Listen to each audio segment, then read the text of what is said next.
Bismillahirrahmanirrahim. Assalamualaikum warahmatullahi wabarakatuh. Bagaimana kabarnya pada hari ini anak-anakku sekalian?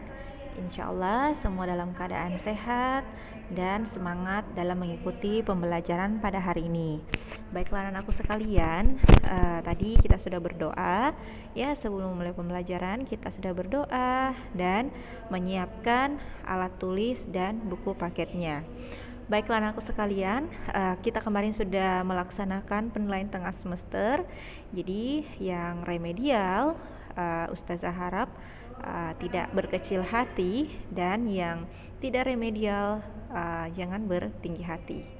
Oke, today topic X, kita akan membahas tentang teks prosedur di kelas 7. Nah, silakan buka buku paket kalian di halaman 83. Di situ ada teks prosedur yang sudah tertulis di buku paket kalian halaman 83.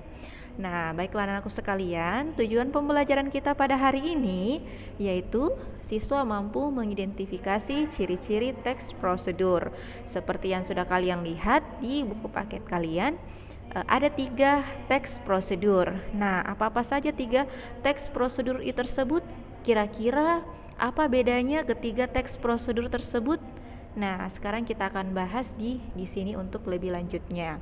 Baiklah anakku sekalian, yang pertama kita akan bahas tentang tujuan teks prosedur. Nah, tujuan teks prosedur di sini menjelaskan kegiatan yang harus dilakukan pembaca atau pemirsa dapat secara tepat dan akurat mengikuti sebuah proses membuat sesuatu, melakukan suatu pekerjaan dan atau menggunakan suatu alat. Nah, di sini perhatikan melakukan sesuatu pekerjaan atau menggunakan suatu alat atau melakukan suatu pekerjaan. Nah, perhatikan. Jadi mungkin sudah kalian mengetahui tentang jenis-jenis teks prosedur ya. Jadi tujuan teks prosedur itu adalah menjelaskan kegiatan yang kita akan lakukan ya, seperti itu, baik itu pemirsa atau pembaca. Selanjutnya, jenis-jenis teks prosedur. Di sini sudah dijelaskan, kalian juga sudah lihat di buku paket kalian bahwa ada 3 jenis teks prosedur. Nah, jenis-jenis teks prosedur yang pertama itu adalah cara memakai suatu benda seperti pada gambar di atas. Maksudnya pada gambar di buku paket kalian cara memainkan angklung. Nah, coba perhatikan di situ kalimat-kalimat yang digunakan menggunakan angklung. Jadi cara memainkan angklung. Ya, di situ salah satu jenis teks prosedur adalah memakai suatu benda ya, seperti itu. Nah, contoh lainnya cara memakai sabuk pengaman. Nah, itu ada juga salah satu contoh cara memakai benda ya. Selanjutnya yang kedua, jenis teks prosedur yang kedua adalah cara memasak atau membuat minuman atau makanan. Seperti yang kalian sudah lihat contoh di buku paket kalian, silakan open your book di halaman 84. Nah, di situ di halaman 84 cara membuat obat tradisional insomnia. Siapa tahu di sini ada yang insomnia ya. Seperti lagunya Rhoma Irama, begadang jangan begadang, kalau tidak artinya ya. Jadi siapa tahu di sini ada yang insomnia bisa mencoba cara obat tradisional tersebut. Nah, di sini yang kedua, tadi kita sudah mengetahui bahwa jenis teks prosedur yang pertama itu adalah memakai suatu alat atau benda. Nah, contohnya itu angklung ya.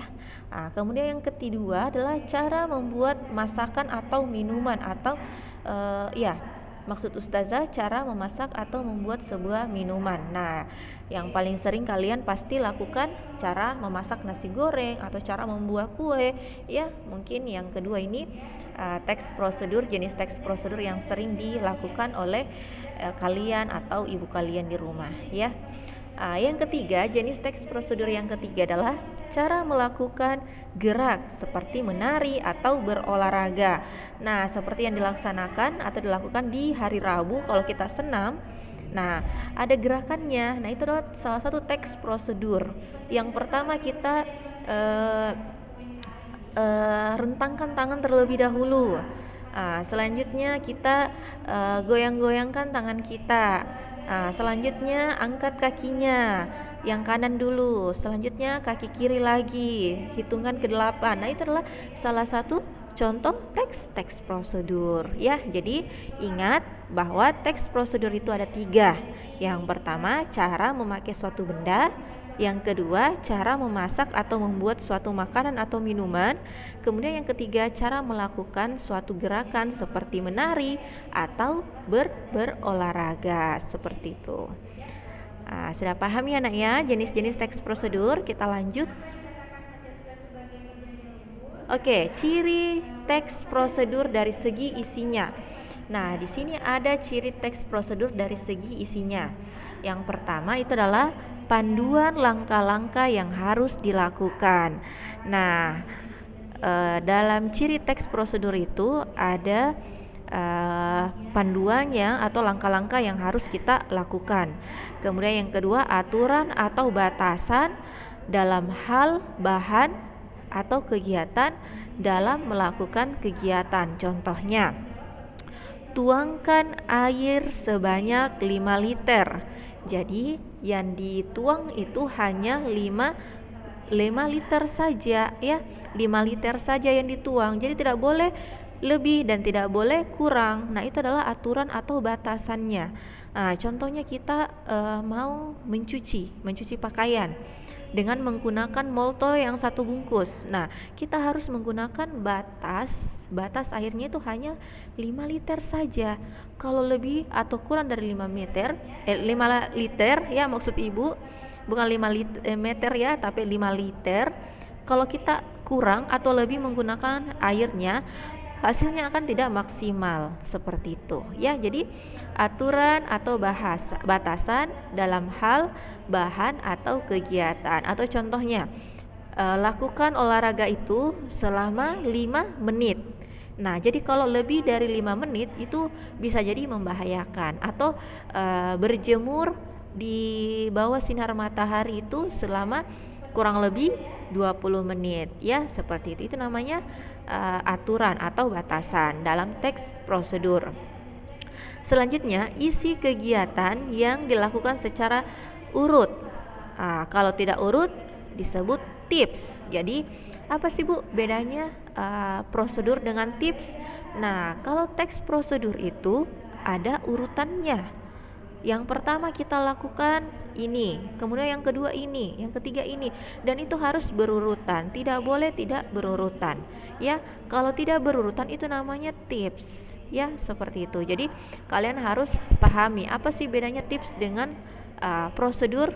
Kalau prosedur itu tidak ada urutannya, sedangkan kalau teks prosedur itu ada urutannya ya, seperti itu. Jadi sudah dipahami ya ciri-ciri teks prosedur dari segi isinya. Selanjutnya, ciri bahasa yang digunakan dalam teks prosedur ini ada 4. Yang pertama, kalimat perintah, karena pada teks prosedur pembaca berfokus untuk melakukan suatu kegiatan. Jadi dalam teks prosedur itu ada kalimat perintah. Contohnya, tuangkanlah air sebanyak 5 liter. Nah, itu adalah kalimat perintah. Dia memerintahkan kita untuk menuangkan air sebanyak 5 liter. Tunggu hingga 5 menit kemudian. Nah, kita diminta untuk menunggu sekitar 5 menit kemudian. Nah, seperti itu ya. Selanjutnya yang kedua, selain kalimat perintah juga diberikan saran dan larangan agar diperoleh hasil maksimal pada waktu menggunakan atau membuat sesuatu. Contohnya, kalimat saran, sebaiknya tunggu selama 5 menit sampai semuanya tercampur rata. Nah, itu adalah sarannya, sebaiknya kita menunggu selama 5 menit. Selanjutnya kalimat larangnya seperti apa?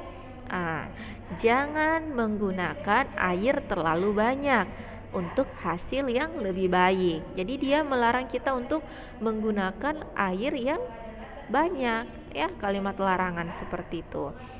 Ah, Selanjutnya yang ketiga, menggunakan kata dengan ukuran yang akurat. Nah, jadi contohnya seperempat tepung.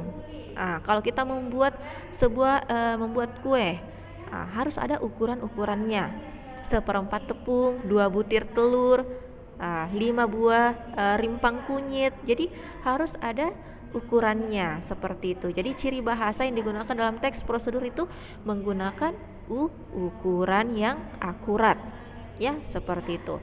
Selanjutnya yang keempat, menggunakan kelompok kalimat dengan batasan yang jelas. Seperti contohnya rebus hingga menjadi bubur.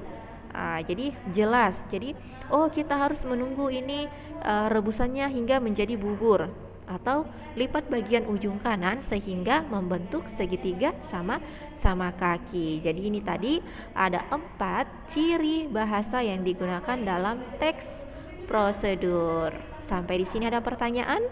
Nah, jika ada yang kurang jelas, boleh bertanya pada kolom komentar.